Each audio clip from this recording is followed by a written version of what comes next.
Disney Dumbo.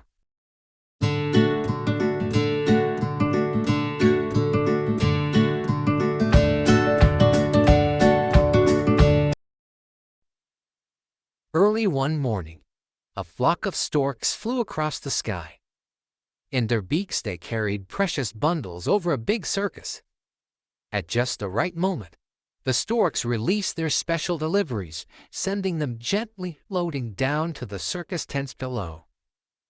From her pen, Mrs. Jumbo watched the bundles drop softly to the ground. Surely one of them held her own little baby, she thought. She saw a baby kangaroo, a fuzzy little bear cub, and a long-necked baby giraffe. But no special bundle came for Mrs. Jumbo.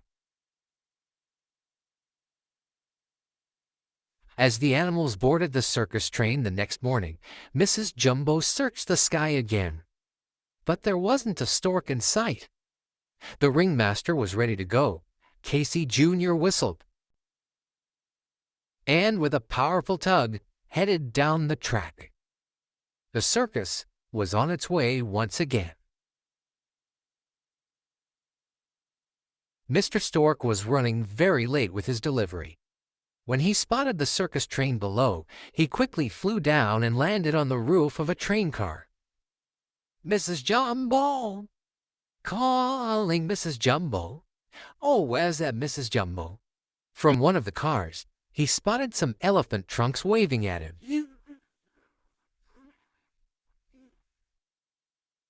Mr. Stork hopped into the train car. "Which one of you ladies is expecting?" The elephants excitedly pointed to Mrs. Jumbo. Mrs. Jumbo smiled shyly as Mr. Stork placed the bundle at her feet. "Here is a baby with eyes of blue, straight from heaven right to you. Or, straight from heaven up above, here is a baby for you to love." Mrs. Jumbo eagerly untied the bundle with her trunk to uncover an adorable baby elephant with a sweet little face and big blue eyes. The other elephants smiled adoringly at the little baby. "Oh, he is cute, isn't he?" When they asked Mrs. Jumbo what she would call him, she looked down with pride at her little one and told them his name, Jumbo Jr. Suddenly, the baby elephant sneezed. His ears, which had been neatly tucked behind his head, flopped open, and they were enormous. The other elephants shrieked with laughter at the sight of it. "Just look at those EARS. Mrs. Jumbo glared back at them, but the elephants just turned up their trunks at her and her little Jumbo Jr. They even came up with a nickname for him. "Jumbo? You mean Dumbo?" Angry at the teasing from the other elephants, Mrs. Jumbo whisked her baby away. She didn't care if her baby's ears were big. She thought he was beautiful, just the way he was. As she gently cradled him in her trunk, Dumbo smiled, feeling safe and warm with his mother. The next day, the townspeople followed the parade to the circus grounds. Inside the circus tent, Mrs. Jumbo was quietly bathing Dumbo when a bunch of rowdy boys ran in.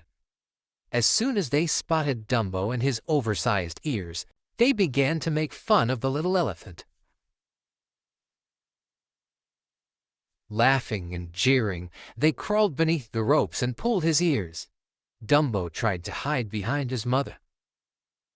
Mrs. Jumbo trumpeted angrily, but the boys still wouldn't leave him alone. So Mrs. Jumbo picked up a bale of straw and threw it at the boys to scare them away. Hearing the boys' yells, the ringmaster ran into the tent to see about the commotion. He ordered his men to capture Mrs. Jumbo, and then the ringmaster took little Dumbo from her. The ringmaster had his men lock poor Mrs. Jumbo in a wagon apart from the rest of the circus. Dumbo's mother was so worried about her little one. All she could think about was cradling him close to her again.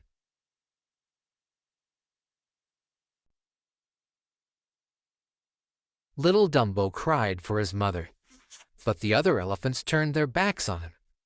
He felt like he didn't have a friend in the world, until a little mouse named Timothy noticed him. Poor little guy. Timothy shook his head. What's the matter with his ears? I think they're cute. And without thinking twice, Timothy decided to help Dumbo. Timothy introduced himself to the little elephant. Hello, Dumbo. I'm your friend. Dumbo smiled shyly at Timothy. Then the tiny mouse asked Dumbo if he might like to hear his plan to free Mrs. Jumbo. Dumbo nodded, listening closely to his new friend. All we gotta do is make you a star, a headliner. Dumbo the Great. The next day, Timothy was ready to put his plan in action. He tied up Dumbo's ears to keep them out of the way. The ringmaster blew his whistle, and the elephants began to make a pyramid. The crowd watched with wonder as the elephant pyramid rose higher and higher until it nearly reached the top of the circus tent. Then the ringmaster announced that Dumbo, the world's smallest little elephant, would spring to the very top of the pyramid. Dumbo dashed into the ring, but before he could make his leap, his ears came untied, sending him crashing into the elephant pyramid. For a moment, the crowd watched as the elephant swayed to the left, then to the right. Then, trumpeting and bellowing, the elephants began to tumble, sending the crowds running.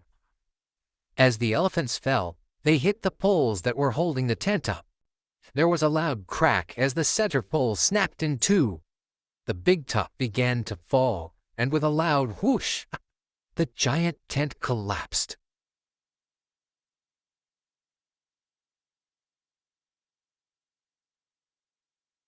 The other elephants blamed Dumbo for what had happened, turning their backs on him once again.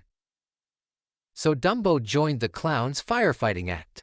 For the act, they dressed Dumbo up as a baby, put him high up in a building surrounded by make-believe flames, and then made him jump into a bucket of foam far below. The crowds laughed and laughed at the act, but poor Dumbo felt humiliated, hurt, and miserable.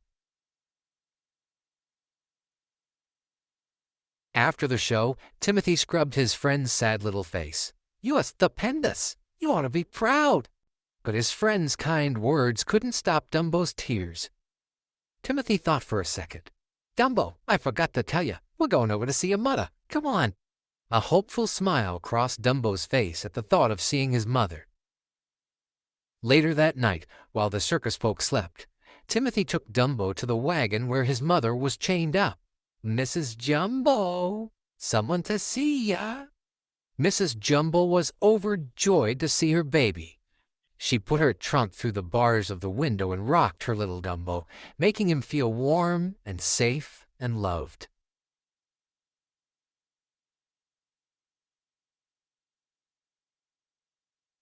The next day, Dumbo was filled with dread as he climbed to the top of the building once again.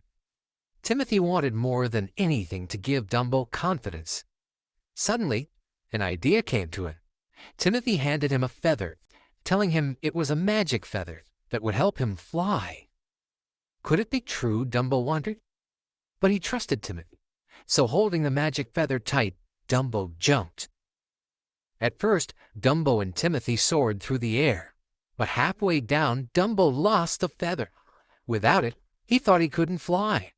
As they plummeted toward the ground, Timothy quickly told Dumbo the feather wasn't really magic. He didn't need it to fly. All he had to do was believe in himself. Dumbo, open them ears. Come on, fly. Whoosh! Dumbo opened his ears just before he hit the ground.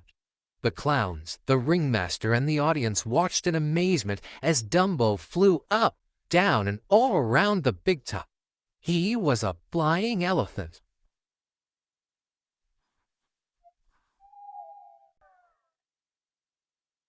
Then Dumbo began to play. He chased the clowns and shot peanuts at the mean elephants. Timothy shouted for joy. Wee! we give Yum Bacon history.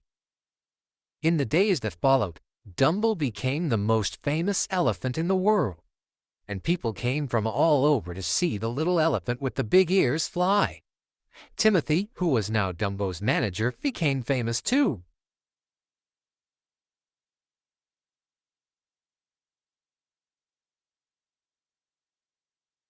The ringmaster freed Mrs. Jumbo and gave her and Dumbo a fancy car at the end of the circus train.